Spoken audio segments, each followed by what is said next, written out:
Assalamualaikum warahmatullahi wabarakatuh.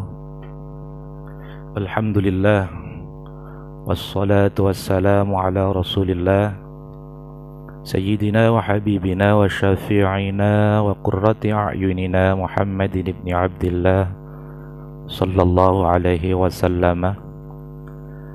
Amma ba'du, hadratal muhtaramin, para alim, ulama, para kiai, para habaib, para ustadz, ustadzah, dan para penyebar kebaikan dakwah channel rahimakumullah.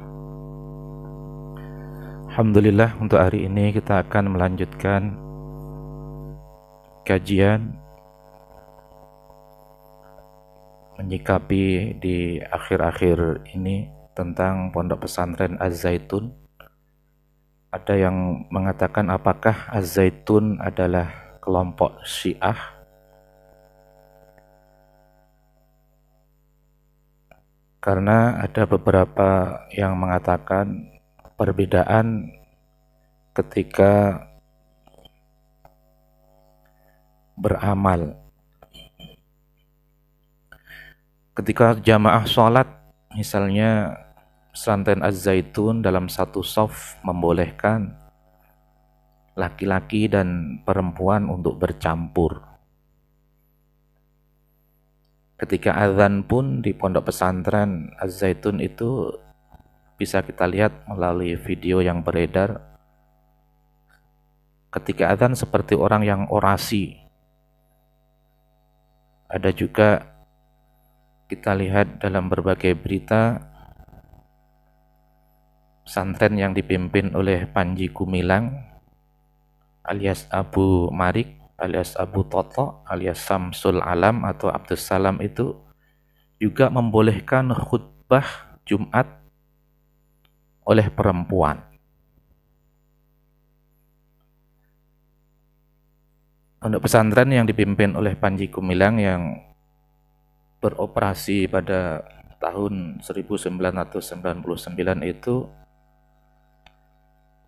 terdiri di Desa Mekarjaya atau Kecamatan Bantar, Kabupaten Indramayu, Provinsi Jawa Barat, yang mempunyai luas lahan yaitu 1.200 hektar, yang 500 hektarnya dibuat untuk persawahan, yang 500 hektarnya dibuat untuk hutan jati, dan sisanya untuk pendidikan pondok dan asrama. Hadirin wal hadirat rahimakumullah. Jadi pernah juga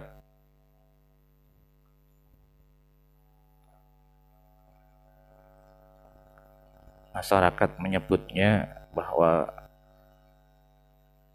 pondok yang dipimpin oleh Panji Gumilang itu kurang lebih mempunyai 7.000 santri dari tingkat pendidikannya PAUD sampai perguruan tinggi. Nanti kita jelaskan apakah benar dari sebagian orang itu mengatakan menyimpang atau mungkin Syiah. Hadirin wal hadirat rahimakumullah. Jadi kita ketahui dulu Syiah itu apa dan bagaimana peran dalam menyebarkan keagamaan. Jadi Syiah perlu kita ketahui yaitu aliran dalam Islam yang meyakini bahwa Ali bin Abi Thalib dan keturunannya adalah imam-imam atau para pemimpin agama dan umat setelah Nabi Muhammad SAW. Jadi sudah yang seperti kita ketahui bersama, dan kita pun tidak mengingkari kalau Abi Thalib adalah pengganti setelah Nabi Muhammad SAW. Di paham Syiah ini dianut oleh sekitar 20% dari umat Islam dewasa ini. Jadi penganut Syiah terbesar di negara-negara Irak, Iran, Afghanistan, Pakistan, India, Lebanon, Arab Saudi, Bahrain, Kuwait, jadi bekas negara Uni Soviet, serta beberapa negara Amerika dan Eropa. Jadi banyak pengikut Syiah, 20% dari pemeluk agama Islam. Kalau sekarang pemeluk agama Islam kurang lebih 2 miliar. 2%-nya adalah mengikuti paham Syiah.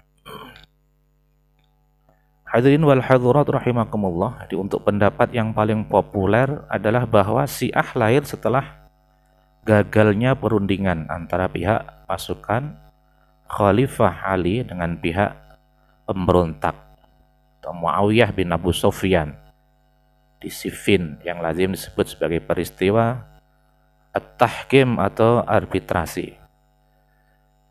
Akibat kegagalan itu sejumlah pasukan Ali memberontak terhadap kepemimpinannya dan keluar dari pasukan Ali. Mereka disebut golongan Khawarij. Hadirin wal hadirat rahimakumullah. Setelah kematian Ali bin Abi Thalib pada tahun 40 Hijriah akibat tusukan benda tajam beracun oleh Abdurrahman bin Muljam, kursi kekhalifahan beralih kepada Hasan bin Ali, anak Khalifah Ali dari istri Fatimah Az-Zahra, putri Nabi Muhammad sallallahu alaihi wasallam. Kekuasaan Hasan bin Ali ini tidak bertahan lama karena pendukungnya makin lama makin berkurang. Sementara itu, para pendukung Muawiyah bin Abu Sufyan yang menuntut kursi kekhilafahan bagi dirinya semakin bertambah.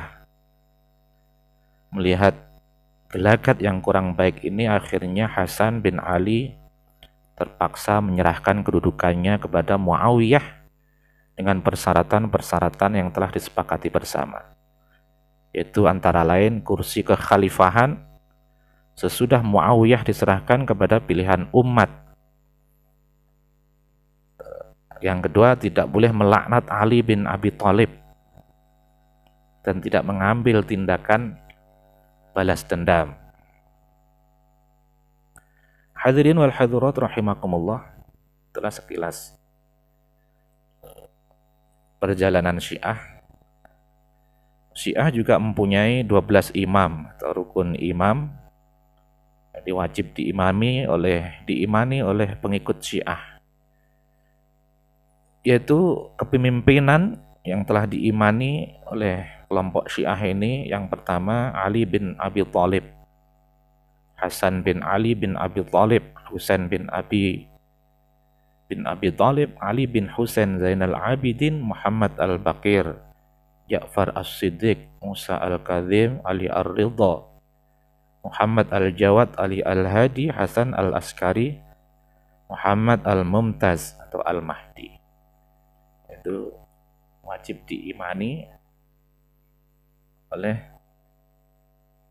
kaum Syiah ini, kelompok Syiah. Hadirin wal hadirat rahimakumullah. Jadi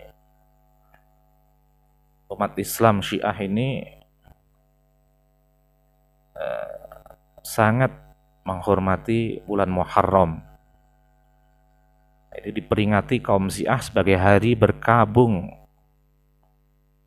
untuk memperingati wafatnya Imam Husain bin Ali dan keluarganya di tangan pasukan Yazid bin Muawiyah bin Abu Sufyan pada tahun 61 Hijriah di Karbala, Irak. Pada upacara peringatan Asyura tersebut, selain mengenang perjuangan Husain bin Ali dan menegakkan kebenaran, orang-orang Syiah membaca sholawat Nabi Muhammad sallallahu alaihi wasallam dan keluarganya untuk pelaku pembunuhan terhadap Husain dan keluarganya itu, serta memperagakan berbagai atraksi seperti memukul-mukul dada, mengusung peti mayat sebagai lambang kesedihan terhadap wafatnya Husain bin Ali. Di Indonesia pun upacara Asyura juga dilakukan di berbagai daerah, seperti yang pernah kita dengar, yaitu di Bengkulu, Padang, Pariaman, Sumatera Barat, dalam bentuk arak-arakan yang mereka lakukan. Hadirin wal hadirat rahimakumullah, dalam Islam keyakinan akan datangnya Imam Mahdi ini cukup berakar kuat di kalangan kaum muslimin. Tidak hanya di kalangan penganut paham Syiah. Jadi Islam penganut paham Syiah ini pun juga sangat meyakini akan turunnya Imam Mahdi. Dan juga di kalangan mayoritas Ahlus Sunnah wal Jamaah. Begitupun Ahlus Sunnah wal Jamaah mempunyai keyakinan bahwa nanti akan turun Imam Mahdi. Hal itu disebabkan oleh cukup banyaknya riwayat mengenai akan datangnya sang juru selamat ini. Namun antara keyakinan Syiah dan keyakinan Ahlus Sunnah wal Jamaah terdapat perbedaan yang cukup. Ahlus Sunnah wal Jamaah figur Imam Mahdi itu tidak jelas. Mahdi itu disebut mempunyai beberapa kriteria, antara lain keturunan Fatimah, memiliki nama yang serupa dengan Nabi Muhammad, dan akan muncul bersamaan dengan turunnya Nabi Isa alaihissalam. Selain itu, dalam Ahlus Sunnah wal Jamaah ada keyakinan akan kegaiban Imam Mahdi. Sementara dalam pemahaman Syiah, figur Imam Mahdi jelas sekali. Ia adalah salah seorang dari imam-imam yang mereka yakini Syiah 12 misalnya. Memiliki keyakinan bahwa Muhammad bin Hasan al-Askari atau Muhammad al-Muntazar adalah Imam Mahdi. Samping itu, Imam Mahdi ini diyakini masih hidup sampai sekarang. Hanya saja manusia biasa tidak dapat menjangkaunya. Dan nanti di akhir zaman, ia akan muncul kembali dengan membawa keadilan bagi seluruh masyarakat dunia. Oleh karena itu, orang-orang Syiah sangat menunggu-nunggunya kedatangan Imam Mahdi. Mereka menyebutnya sebagai Al-Imam Al-Mumtazar, atau imam yang ditunggu-tunggu kedatangannya. Dalam doa-doa mereka selalu diucapkan kata-kata seperti Ajil Allahumma farajahu asy-syarif. Ya Allah, segerakanlah kemunculan Al-Mahdi yang mulia. Hadirin wal hadirat rahimakumullah. Jadi ada persamaan dan perbedaan antara Syiah dan Ahlus Sunnah wal Jamaah. Dalam Islam akhir-akhir ini terjadi perselisihan yang cukup tajam mengenai boleh tidaknya tawassul. Di satu pihak dikatakan tawassul haram hukumnya dengan alasan dapat menyekutukan Allah. Kelompok ini dipelopori oleh golongan Salafiyah dan Wahabi. Jadi tawassul itu menurut Wahabi diharamkan. Misalnya ziarah ke makam, mendoakan orang-orang yang sudah meninggal, itu menurut kelompok Wahabi ini haram. Selamatan itu juga diharamkan. Di lain pihak ada kelompok yang berpendapat bahwa tawassul boleh hukumnya, bahkan dianjurkan. Alasan yang diajukan adalah firman Allah dalam Al-Quran yang artinya, hai orang-orang yang beriman, bertakwalah kepada Allah dan carilah jalan yang mendekatkan diri kepadanya, dan berjihadlah pada jalannya supaya kamu mendapatkan keberuntungan. Untuk kelompok Ahlus Sunnah membolehkan tawasul dengan landasan ayat ini. Jadi kelompok ini beranggapan ada kekhawatiran dapat menyekutukan Allah Subhanahu wa taala dianggap berlebihan. Karena yang dimintai sesuatu itu bukannya pribadi, melainkan Allah sendiri. Kelompok ini masih sangat kuat berakar di kalangan umat Islam, terutama di Indonesia. Jadi kalau umat Islam di Indonesia ini masih meyakini bahwa tawassul itu salah satu yang diajarkan oleh Al-Quran. Mendoakan kedua orang tuanya, mendoakan guru-gurunya, mendoakan pendahulu yang telah menyebarkan agama Islam di Nusantara ini. Dan berkeyakinan kalau kita tidak mendoakan, mungkin kita tidak beriman kepada Allah dan tidak memeluk agama Islam.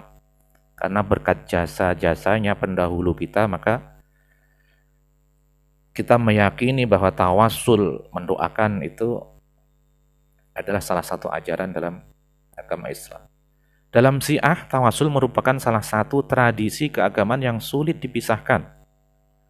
Dapat dikatakan bahwa hampir pada setiap doa mereka selalu terselip unsur tawasul, tetapi biasanya tawasul dalam Syiah terbatas pada pribadi Nabi atau imam-imam dari Ahlul Bait.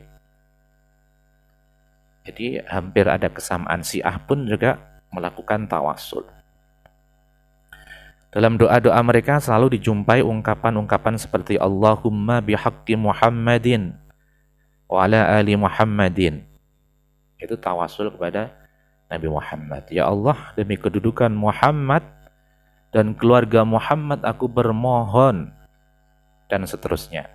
Atau ya Fatimah ishfi li indallah, tawasul kepada Siti Fatimah. Wahai Fatimah, mohonkanlah syafaat bagiku kepada Allah, dan seterusnya. Hadirin wal hadirat rahimakumullah. Dalam perkembangan Syiah selalu terdapat tokoh-tokoh yang sangat populer seperti Ali bin Abi Thalib. Sama Ahlus Sunnah pun juga mempercayai Ali bin Abi Thalib, Hasan bin Ali, sama Husain bin Ali. Terdapat pula dua tokoh Ahlul Bait yang mempunyai pengaruh dan andil yang sangat besar dalam pengembangan paham Syiah, yaitu Zaid bin Ali bin Husain Zainal Abidin dan Ja'far As-Shadiq. Kedua tokoh ini dikenal sebagai orang-orang besar di zamannya. Pemikiran Ja'far As-Shadiq bahkan dianggap sebagai cikal bakal ilmu fikih dan usul fikih, karena keempat tokoh utama fikih Islam, yaitu Imam Hanafi, Imam Maliki, Imam Syafi'i, dan Imam Hambali secara langsung atau tidak langsung pernah menimba ilmu darinya. Oleh karena itu tidak heran apabila kemudian Syekh Mahmud Saltut, mantan rektor Universitas Al-Azhar, mengeluarkan fatwa yang kontroversial di kalangan penganut sunnah. Hadirin wal hadirat rahimakumullah. Itulah Islam yang mempunyai faham Syiah. Jadi ada beberapa kesamaan dengan Ahlus Sunnah wal Jamaah. Kepemimpinannya juga sebagian diimani oleh kelompok Ahlus Sunnah wal Jamaah. Imam Ali dan putra-putranya. Mengenai tawasul pun umat Islam Ahlus Sunnah wal Jamaah juga bertawasul. Begitu pula Islam Syiah ini. Hadirin wal hadirat rahimakumullah. Mudah-mudahan kita semuanya mendapatkan hidayah, inayah dari Allah Subhanahu wa taala, selalu menjalankan keagamaan yang benar, mendapatkan ilmu yang bisa menuntun kita ke jalan yang benar. Sekalipun kita berbeda, mungkin kalau kata Gus Baha, kalau dia masih bersyahadat, melafalkan la ilaha illallah, itu pun kita masih dianggap bersaudara seiman. Kalau toh ada perbedaan-perbedaan itu, jangan sampai kita mengeklaim diri kita yang benar, menganggap dia kafir. Karena Rasulullah Shallallahu Alaihi Wasallam menyatakan, "Man kaffara akhahu," barang siapa yang mengkafirkan saudaranya, maka dia adalah seorang yang kafir. Terima kasih. Assalamualaikum warahmatullahi wabarakatuh.